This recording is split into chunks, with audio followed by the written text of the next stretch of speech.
Bonjour Zineb, Bonjour.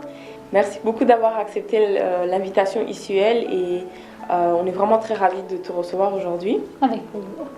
Donc pour commencer, je vais te demander de te présenter aux femmes qui ne te connaissent pas. Ok, donc moi je m'appelle Zineb, j'ai 26 ans et en ce moment je suis décoratrice d'intérieur et voilà. Ok, parfait. Et donc est-ce que tu peux nous expliquer en quoi consiste exactement le métier, quelles sont les activités que tu fais dans tes journées de travail? Ok, donc la décoration d'intérieur, c'est avant tout donc en intérieur, que ce soit au niveau privé ou professionnel, donc dans les appartements, les maisons ou alors même pour des bureaux d'entreprise. Mais je fais également tout ce qui est événementiel, donc les mariages, les événements petits, grands. Et voilà, donc une journée type, il n'y a pas vraiment de journée type, ça dépend des projets que j'ai sur le tas. Mais c'est beaucoup de préparation donc, en amont à la maison, donc sur mon ordinateur, sur mon téléphone. Je suis souvent sur mon téléphone en train de chercher de nouvelles inspirations. Et ensuite des rendez-vous clients pour voir un peu ce qu'ils veulent. Et puis les magasins, beaucoup dans les magasins de déco, pour aller voir ce qu'il y a. Ce que je peux trouver online, voilà. Ok, parfait. Et est-ce que c'est ta première vocation ou bien tu as fait d'autres études auparavant? Donc non, à la base, j'ai fait du commerce international, donc j'ai fait un bachelier de 3 ans. Après ça, j'ai vraiment adoré mes études, mais après ça, je me suis rendu compte qu'au niveau du marché de l'emploi, je trouvais pas grand-chose, en tout cas pas grand-chose qui me plaise. Et donc j'ai galéré quand même pendant peut-être 6 mois à chercher, vraiment à regarder. Et je me suis dit que j'allais pas rester comme ça, donc dans le désespoir. Et il fallait que je trouve autre chose. Il fallait que je trouve autre chose qui me passionne, autre chose que j'aime. Et une chose pour laquelle je me réveillerai le matin en contente d'aller travailler. Et du coup, ce que j'ai fait, donc j'ai cherché un peu, j'ai regardé pendant plusieurs semaines et je me suis dit que la décoration d'intérieur, ça me plaisait vraiment beaucoup. Et voilà, donc j'ai commencé comme ça et je me suis inscrite à une formation à distance. Voilà, donc au courant de ma formation, j'ai appris et je me suis rendu compte que j'aimais beaucoup. Et voilà, c'est comme ça que je me suis lancée. Quelles sont les attentes en général de tes clients? Est-ce que tu as des clients plutôt très exigeants ou bien c'est des gens qui n'ont aucune connaissance par rapport à la décoration d'intérieur?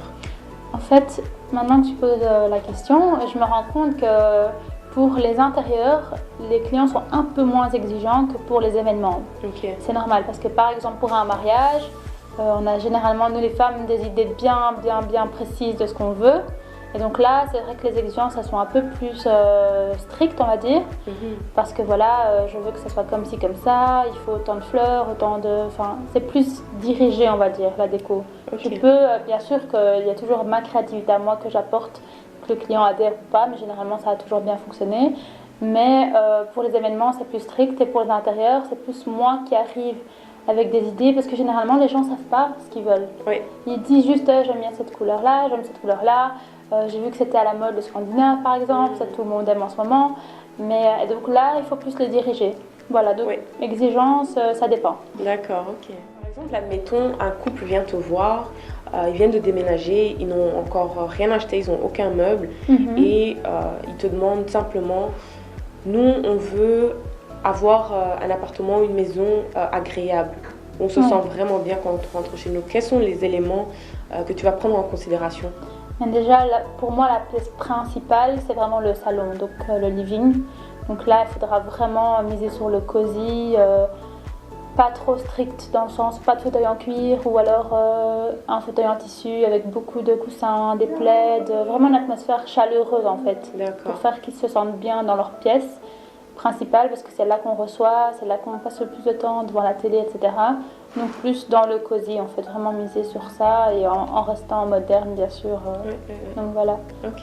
Et si c'était à refaire, est-ce que tu referais le même choix de carrière J'y ai souvent pensé, franchement oui, parce que comme je t'ai dit, j'ai vraiment beaucoup aimé mes études de commerce international et j'espère un jour pouvoir faire un deuxième projet peut-être, même lié, en ajoutant en fait tout ce que j'ai appris, en tout cas dans le commerce, à mon activité actuelle. Oui, je referai la même chose. Franchement, je pense que je referai la même chose. Oui. Ouais. Et c'est vraiment très courageux de ta part de faire 3 ans d'études et puis de te dire, ok, non, là, je vais me rediriger parce qu'il y a beaucoup de gens qui sont dans la même situation que toi. Ils ont fait des études et puis se disent, non, mais je ne vais pas retourner à l'école, etc. Qu'est-ce que tu pourrais donner comme conseil pour motiver ces personnes-là qui sont dans des difficultés, je veux dire, professionnelles? C'est vrai que c'est pas facile et souvent en fait quand je rencontre d'anciens collègues qui étaient avec moi à l'école, ils me disent ah tu fais de la déco, comment ça se fait, parce que eux travaillent dans les banques, travaillent dans les assurances, vraiment des trucs complètement opposés, mais je me dis juste et je dis aux gens qui savent pas quoi faire, qui sont coincés après leurs études, parce que j'en connais beaucoup, il faut pas s'arrêter là, parce il faut savoir, c'est par exemple allez, quand tu manges une glace, t'aimes pas juste la glace à la vanille, t'aimes plusieurs goûts. Donc même dans tes choix, dans tes activités, c'est sûr que t'aimes plus de choses que juste le commerce, que juste le marketing, que juste la communication. Il faut élargir en fait ses horizons, regarder, découvrir, s'informer, peut-être aller dans les salons de l'emploi, parler à des gens qui font le métier, ça c'est important. Moi, avant de m'inscrire, j'ai d'abord été parler à des gens qui font le métier, sur les réseaux sociaux, même des gens que je connaissais pas. On va dire que j'ai osé passer le cap de me renseigner, de voir comment c'était vraiment dans la vraie vie, et donc et pas s'arrêter en fait, pas voir une porte se fermer, alors ça y est, on est là, on est bloqué, et alors se retrouver parfois dans des métiers qu'on n'aime pas vraiment, et faire quelque chose qu'on n'aime pas. Quels sont les atouts et les qualités nécessaires pour exercer le métier de décoratrice d'intérieur? Alors, je dirais avant tout être créatif, ça c'est on va dire une qualité, et généralement c'est inné, donc il faut aimer être créatif, voir les choses en grand, s'imaginer en fait, déjà quand tu arrives dans une pièce, déjà s'imaginer ce que tu pourrais en faire, mais ça s'apprend aussi, hein, ça s'apprend. Organiser, parce qu'il y a plusieurs étapes dans le processus avant que la déco soit parfaite et que tout aille bien, il y a plein de processus à respecter, donc l'organisation c'est important. Alors, l'écoute, ça peut-être j'aurais dû le dire même en premier, parce que c'est l'écoute. Parce que chacun ses goûts, comme on dit. Et moi, je peux arriver dans une pièce et avoir une idée bien précise de ce que j'aimerais faire de cette pièce, mais c'est pas ma maison, c'est pas mon appartement, c'est pas mon mariage, c'est pas mon événement. Donc il faut être à l'écoute et voir ce que l'autre veut, souhaite, et pour qu'après le client soit satisfait. Hein. Ça, c'est la méthode des récompenses, c'est d'avoir un client satisfait à la fin. Donc l'écoute, et puis oser, la rigueur, ça c'est pour tous les métiers d'entrepreneur, il faut oser, il faut y aller, il faut être motivé, voilà. Ok. Et donc, quels sont les challenges que tu as rencontrés au cours de ces dernières années? Ces dernières années, donc ces derniers mois, par exemple, lors d'une décoration d'un mariage, donc j'ai dû faire une déco pour un mariage sur le thème champêtre, donc c'était dans une ferme, c'était très joli, mais un challenge qu'on a peut-être eu, c'était en fonction du temps, parce qu'en fait c'était dans une ferme, il fallait décorer l'intérieur et l'extérieur, et on ne pouvait pas prévoir, surtout qu'on est en Belgique, on ne pouvait pas prévoir les intempéries et savoir comment s'organiser en fait avec ça, et voir qu'est-ce qu'on décore en premier, parce qu'il faut décorer la veille, parce que le jour même c'est pas possible, il y a trop de choses à faire. Et donc voilà, s'organiser par rapport à ça, par rapport au temps. En fait, il y a plein de trucs qu'il faut prendre en considération, qu'on ne pense pas forcément au tout début quand on commence le projet. Ou alors, ce que j'ai dû faire, ça c'était vraiment hard, c'était que j'avais un produit bien spécial que j'avais besoin pour le centre de table. Donc c'était une bouteille en verre toute simple, mais il m'en fallait 25. Et en fait, donc, il y a plusieurs enseignes de ce magasin-ci à Bruxelles.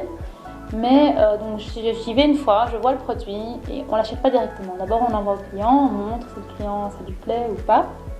Ça lui a plu. J'y retourne quelques jours plus tard et je vois qu'il n'y a plus le produit. Enfin il y en a encore mais il en reste 5. Donc j'ai dû téléphoner à toute la liste d'enseignes de Bruxelles pour savoir où est-ce qu'il en reste. Donc j'ai dû aller en chercher 5 dans un, 2 dans l'autre, 7 ans, ainsi de suite, jusqu'à atteindre mes 25. Ça, c'était vraiment challengeant. Ça, c'était... Voilà. Ouais, j'imagine. Ça, c'était challengeant, et c'est un exemple, hein, il y en a d'autres, mais voilà, des petites choses comme ça.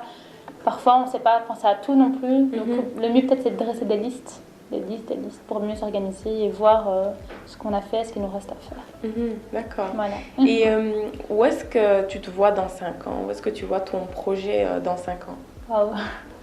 Dans 5 ans. Alors, dans 5 ans, ce que j'aimerais, c'est peut-être faire beaucoup plus de projets, bien sûr. M'expandre et peut-être, comme j'avais dit au début, faire un lien avec mes études. Et alors aller chercher ce que j'ai appris, toutes mes connaissances. Bon, je les étudie dans la vie de tous les jours aussi, hein, mais alors peut-être faire un truc avec l'étranger. J'en dis pas plus pour le moment, mais peut-être faire un petit lien avec l'étranger. Je ne sais pas encore quoi ou comment, mais j'ai des petites idées. Ou alors peut-être, oui, développer un peu plus, mais tout en restant dans l'univers de la décoration. D'accord, parfait. Voilà. Et donc, une personne qui désire te contacter pour, par exemple, décorer sa maison, pour un mariage, etc., où est-ce qu'elle peut te retrouver? Alors voilà, moi je suis principalement sur Instagram. Donc mon Instagram c'est MySuiteIntérieur. C'est vrai que je ne l'ai pas dit au tout début quand je me suis présentée. Mais mon Instagram c'est MySuiteIntérieur, donc principalement là-dessus. Donc il y a mon adresse mail qui est mysuiteintérieur@gmail.com et également une page Facebook qui est décoratrice MySuiteIntérieur. Donc voilà, il suffit de m'envoyer un petit message et on se met en contact et voilà. On organise tout ça. Ok, parfait. Merci beaucoup Zineb. De rien, avec plaisir.